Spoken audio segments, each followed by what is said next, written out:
हर हर महादेव, देवों के देव महादेव के चरण में प्रणाम करता हूँ। दुर्गा माँ के चरण में प्रणाम करता हूँ। सरस्वती माँ के चरण में प्रणाम करता हूँ। गणेश भगवान के चरण में प्रणाम करता हूँ। गुरु भाई गुरु बहनों के चरणों में प्रणाम करता हूँ। गुरु भाई गुरु बहन, आज का कहानी बहुत ही सुंदर और ज्ञानवर्धक है। इस कहानी का उद्देश्य है कि आपको अच्छी प्रवृत्ति देना और अच्छे बात बताना, जिससे आपके कुछ समझ में आ सके और कुछ अच्छा सीखे। आज का कहानी का उद्देश्य है कि इस जन्म का कर्ज अगले जन्म में चुकाया जाता है, जिसे हमें मालूम और ज्ञान भी नहीं होता है।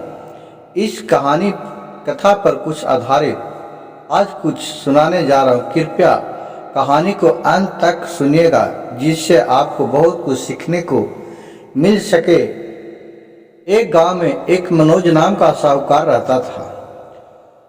वो अपने बात पर बहुत ही धैर्यपूर्वक रहता था। ये भी उसे कहता था, वो बात को मान लेता था। वो सच्चे दिल का आदमी था। भोलेनाथ के कृपा से उसके पास किसी भी तरह का कमी नहीं था। वो अपने गांव में जवार में जिसको भी पैसा की जरूरत पड़ता था, उसे वो कर्ज देता था। शादी हो, विवाह हो और किसी को किसी तरह का मुसीबत हो, लेकिन जब वो कर्ज देता था और वो टाइम पर ही मांगता था, टाइम के बीच में नहीं मांगता था। वो अपने बात का बहुत ही पक्का और अच्छा आदमी था। एक दिन के बात हुआ कि उसी का चर्चा पूरे उस जेबर में, उस एरिया में पूरा विख्यात हो गया था कि वो साहूकार बहुत ही भले और अच्छे आदमी है। भले कर्ज देते हैं, लेकिन बिना कर्ज का आजकल तो काम भी नहीं चलता है। जब जरूरत पड़ता है तो लेना तो पड़वे करता है। और उनका बहुत ही जस और नाम उस एरिया में फैला हुआ था। धीरे धीरे लोग फैल गया था। उसका नाम सुनकर उस इलाका में दो ठग रहता था, राम और श्याम। वो कहा, चलो आज मैं वो साहूकार का चुन्ना लगाता हूँ। और दोनों ठग वहां से आया और सवेरे सवेरे पूजा पाठ करके मनोज साहूकार था जो अपने घर के अंदर जा रहे थे, उसी वो दोनों ठग मिला दरवाजे पर और बोला, राम राम सेठ जी। बोले, राम राम। बोलो क्या, कैसे आना होया? बोला, सेठ जी हमें 2000 रुपया का जरूरत है, हमें 2000 रुपया दे दीजिए। कहे, ठीक है दे दूंगा, लेकिन ये तुम पैसा कब देगा? कहा, सेठ जी ये मैं पैसा अगले जन्म में दूंगा। वो समझ गया ये दोनों पैसा देगा नहीं, ये दोनों हमको बुर्बक बना रहा। कहा कि ठीक है। वो अपने मंत्री से बोला, मुनीब जी से, मुनीब जी ये राम और श्याम को 2000 रुपया दे दो और खाता बही में लिख दो, अगले जन्म में देगा। कही कि क्या बात बोल रहे हैं सेठ जी? कहे कि हाँ, जैसा कहता हूँ वैसा सुनो। और फिर उसे 2000 रुपया दे दिया उसके नाम पर और अगले जन्म लिख के छोड़ दिया कि अगले जन्म में ये पैसा चुकती करेगा। फिर राम और श्याम दोनों वहां से पैसा लेकर अपना चले गया और दोनों खुशी से बोलने लगा, आज तो बहुत ही वो मनोज साहूकार को चुन्ना लगाया हूँ। वो मूर्ख इतना है कि उसको मालूम नहीं है कि अगले जन्म में पैसा दूंगा, और दे भी दिया। और वो लोग खुशी खुशी खूब जाके दारू गांजा भांग पिया और मस्ती कर रहा था, क्योंकि उसका रोज का वही बिजनेस था। कहूँ न कहूँ किसी से कोई बहाने ठगना है और अपना खा पी कर आना है, फिर तीसरा दिन किसी से ठगना है।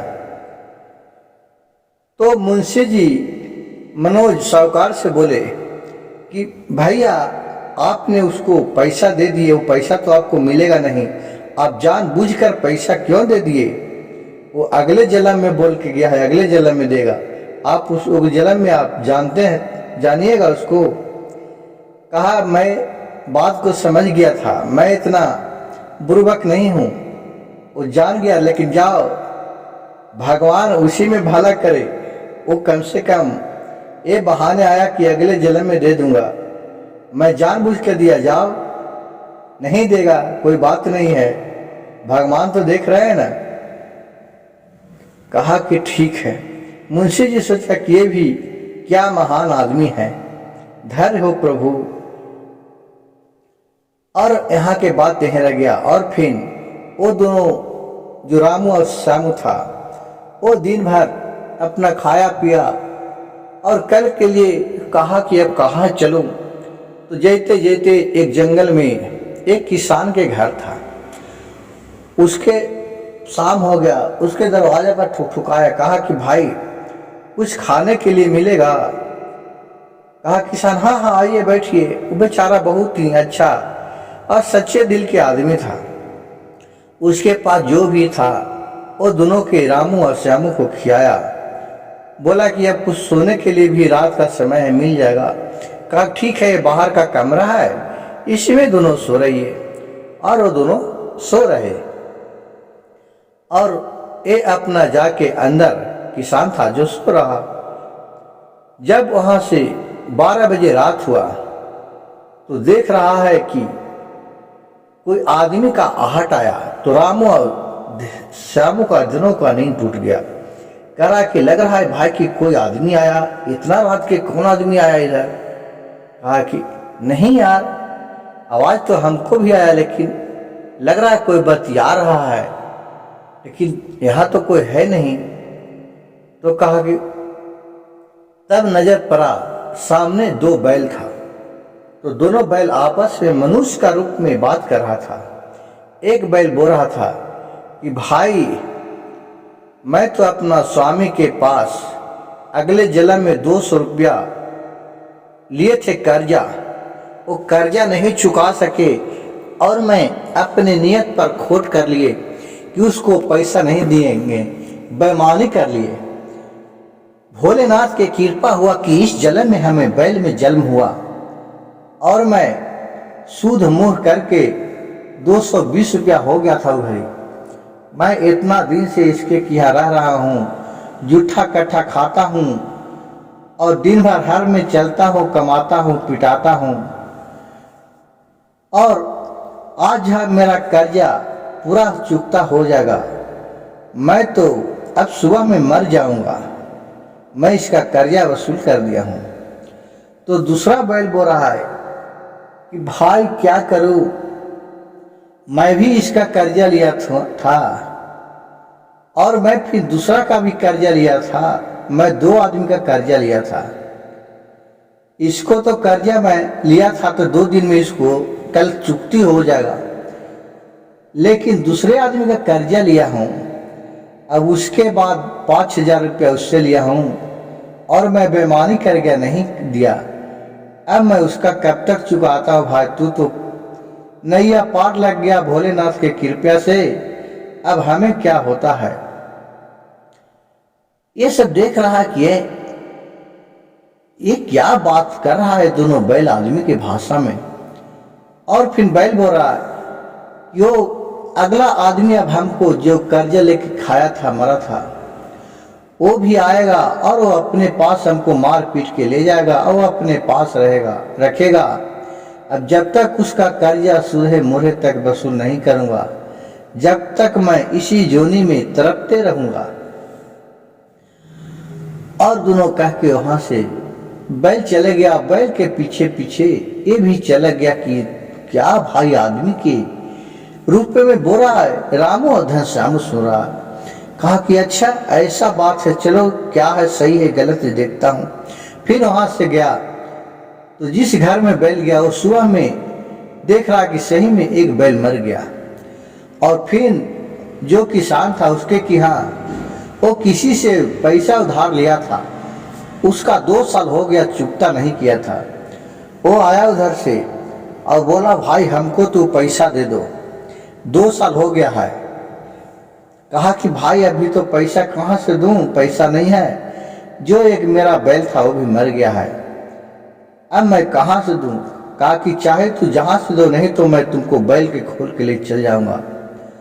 और फिर जबरन वो बैल के खोल के लेके चला गया। अब ये दोनों के रामू और श्यामू को इस बात पर बहुत चिंता होने लगा कि मैं भी दोनों मनोज साहूकार से अच्छा दिल का आदमी है, उससे हम लोग पैसा ठग के आए हैं, हम लोग भी चुकाने पड़ेगा। ये तो हम लोग बहुत ही गुनाह करते हैं कि सबको ले लेके हड़प रहे हैं पैसा। गुरु भाई गुरु बहन देखिए कि जो इस तरह से कर्जा खाता है, किसी को बेईमानी करता है, चोरी करता है, वो सबको आदत बन जाता है। वो देखता है दुनिया यही है और दुनिया कहूँ नहीं।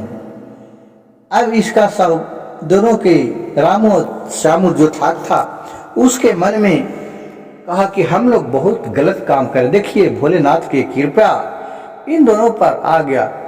इन दोनों ने वापस गया वही अपना मनोज साहूकार के पास और बोला, साहूकार जी आपसे जो मैं कल कर्ज ले गए थे ये आप पैसा वापस ले लीजिए, ये सूधे मुहे करके लीजिए, 2020 रुपया आप ले लीजिए। कहा नहीं नहीं मैं तो पैसा नहीं लूंगा, तुमने पैसा बोला कि अगले जन्म में दूंगा तो मैं पैसा तो नहीं ले सकता हूँ। बहुत दिनों रियाया, बहुत घिघियाया, लेकिन मनोज साहूकार उससे पैसा नहीं लिया और उसे फिर लास्ट में धक्का मरवा के बाहर ठेकलवा दिया कि जाओ मैं अगले जन्म में पैसा लूंगा, पैसा लेवे नहीं करूंगा तुमसे इस जन्म में। और फिर वहां से वो दोनों चला गया। दोनों उदास होकर जीते जीते एक जंगल में भोलेनाथ साधु के रूप में एक कुटिया में बैठे हुए अपन धुआं रमा रहे थे। वहां देखे कि एक बाबा हैं, तो जाके बाबा के दोनों दंड प्रणाम किए। बोले कि बाबा हम बहुत ही सकदम में पड़ गए हैं, हम क्या करें, हमें इस गुनाह से अवगत करवाइए। आप तो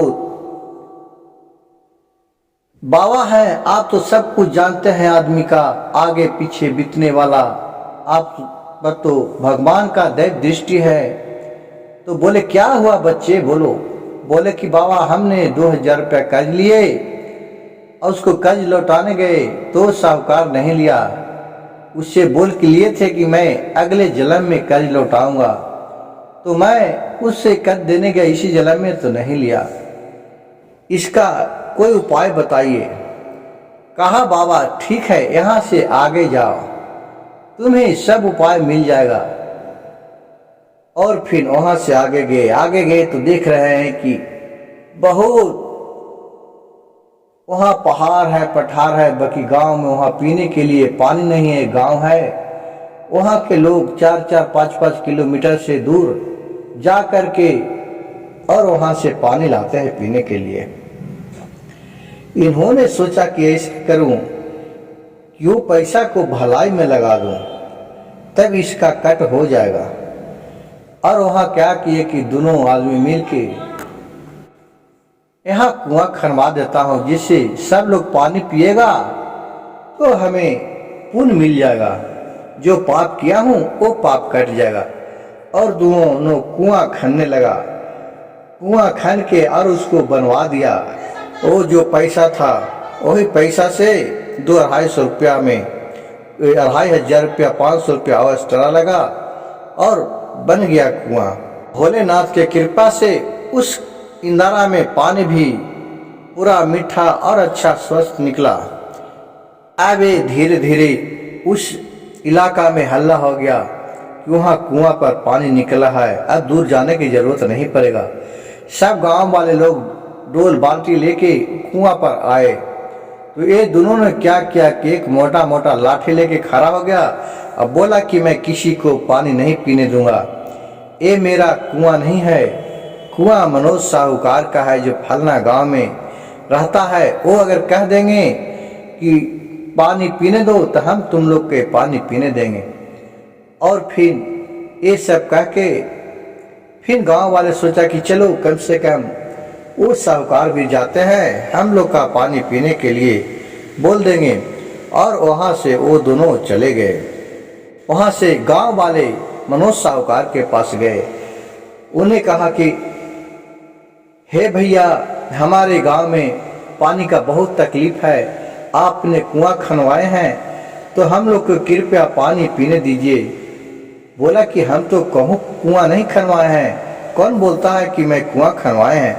बोला कि वहाँ 2 आदमी है, वो लाठी लेके पड़ा हुआ है और बोल रहा है कि वो आके बोलेगा तो हम तुम लोग के पानी पीने देंगे।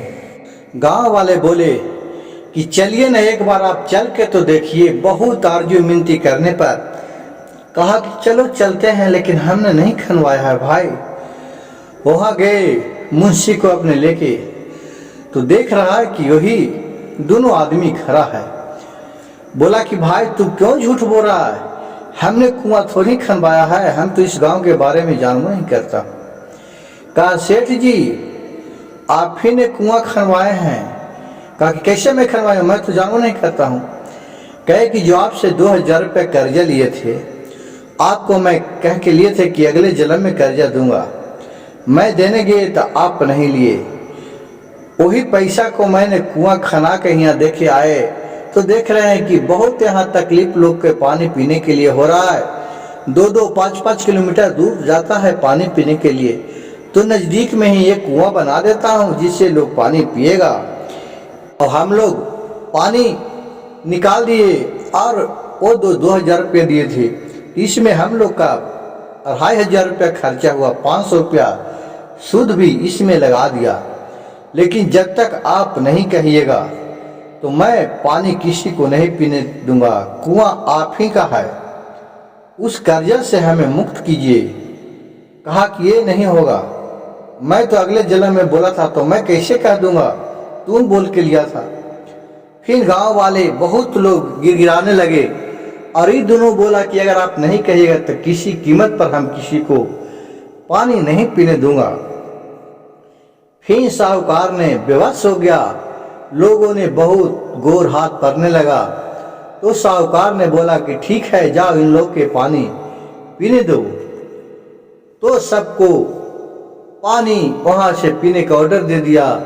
और साहूकार से वो रामू और घनश्यामू बोला कि तब अब हम आपका कर्जा से मुक्त हो गए।